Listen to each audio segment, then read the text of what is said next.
गरीब जिठानी। माँ, तुम तो जानती हो कि प्रज्ञा कितनी कामकाजी है, सब चीज़ में माहिर है, घर से लेकर बाहर तक एक से एक खाना बनाती है। उसे जॉब के भी कितने ऑफर आते हैं, लेकिन तुम्हारे कहने से उसने नौकरी छोड़ दी। हाँ बेटा, प्रज्ञा बहू तो बहुत तेज है। इसीलिए मैं कह रहा था माँ कि अब आप थक गई हो तो इस घर की जिम्मेदारी प्रज्ञा को सौंप कर फ्री हो जाओ, आराम करो। तुम्हारी सेवा के लिए प्रज्ञा तो है ही। हाँ, मैं भी यही सोच रही थी कि अपनी जिम्मेदारी किसी को सौंप दूँ। संध्या अपनी सारी प्रॉपर्टी अपने छोटे बहू बेटे प्रमोद और प्रज्ञा को सौंप देती है। प्रज्ञा पूरे घर पर राज करने लगती है और प्रमोद दुकान पर।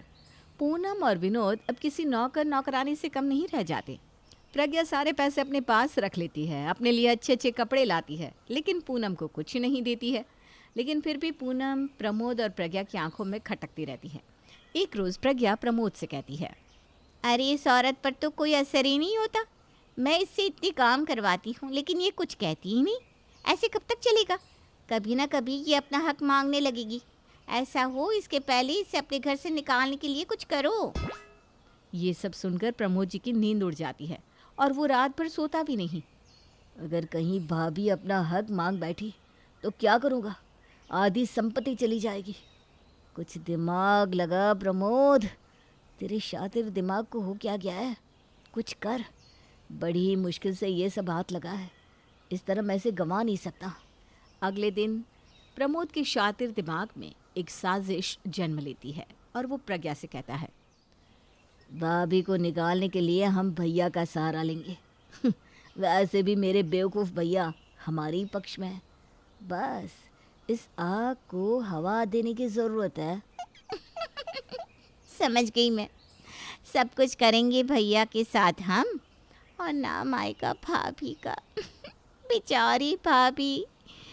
भैया तो बस एक मौरा है हमारे लिए। अब आएगा खेल का मज़ा। सांप भी मरेगा और लाठी भी नहीं टूटेगी।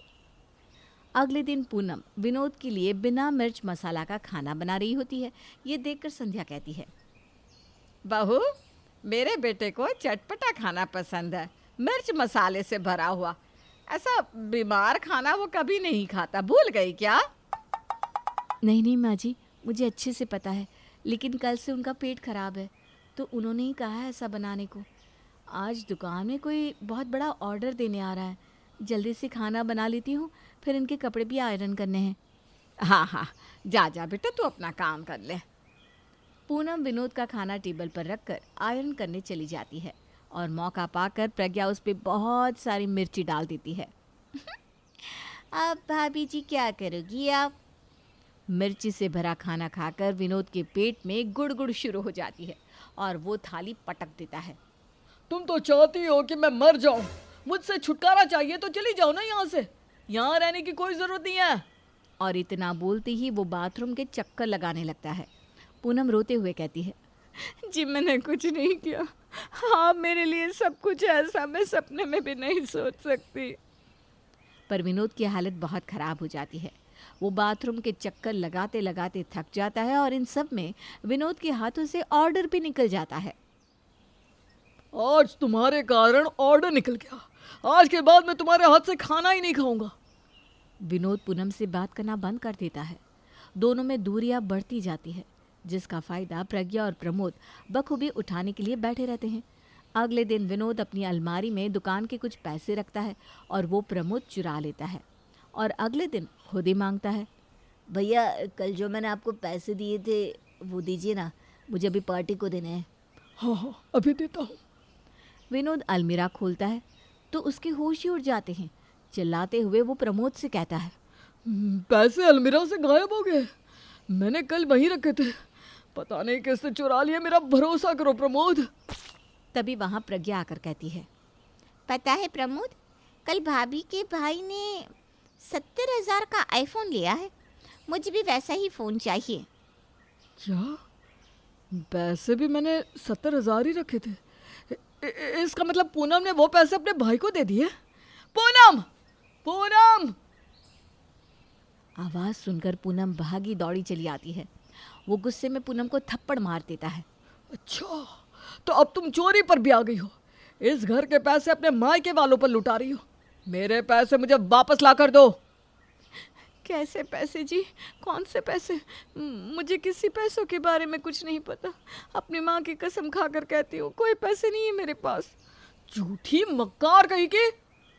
विनोद पूनम को एक कमरे में बंद कर देता है। अब यहीं पड़ी रहे तो हम सबसे दूर। पूनम की जिंदगी जहन्नम बन जाती है और इधर प्रज्ञा कहती है, मुझे तो लगा था कि इन सब के बाद भैया इसे घर के बाहर फेंक देंगे। तुम चिंता मत करो मेरी जान, एक आखिरी दाव और भाभी घर के बाहर। हुक्म का इक्का भी बाकी है। अगले दिन प्रमोद संध्या के कान भरने लगता है। माँ तुम्हें पता है, लोग बातें बना रहे कि भाभी का चक्कर किसी पैसे वाले आदमी के साथ चल रहा है। क्या क्या बोले जा रहा है तू? मैं सच कह रहा हूँ माँ, जिसकी भी कसम खिला दे तू मुझे, लोग तो यही बातें कर रहे हैं। संध्या तमतमाती हुई पूनम का कमरा खोलती है।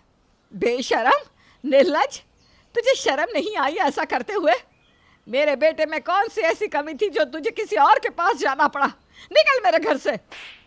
संध्या पूनम को घसीटती हुई घर के बाहर निकाल देती है। वो पूनम की एक नहीं सुनती। रोती बिलखती पूनम का पल भर में सब कुछ लूट जाता है। इधर प्रमोद और प्रज्ञा के मन में लड्डू फूटने लगते हैं। चलो बला टली। पूनम रास्ते में इधर उधर भटकने लगती है।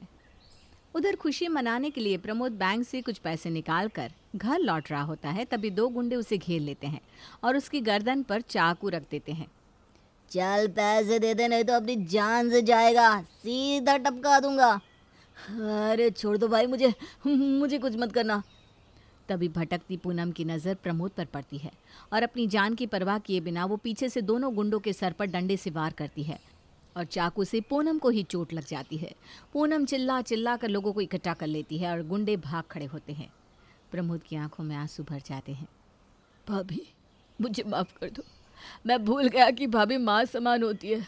मैंने आपके साथ बहुत गलत किया, लेकिन आपने एक माँ बनकर मेरी रक्षा की। मैं आपको इस हालत में और नहीं रहने दूंगा, आप मेरे साथ चलो। नहीं देवर जी, मेरी तकदीर में यही सब लिखा है, तो मुझे झेलना ही होगा। आप जाइए। जब आपके भैया ने ही मुझे गलत समझा तो मेरी उस घर में कोई जगह नहीं। नहीं भाभी, ये सब कुछ मेरे कारण हुआ है और मैं ही अब सब ठीक करूँगा। प्रमोद पूनम को अपने साथ घर ले आता है और सबको सब कुछ सच सच बता देता है। ये सब कुछ मैंने और प्रज्ञा ने मिलकर किया था, प्रॉपर्टी हथियाने के लिए।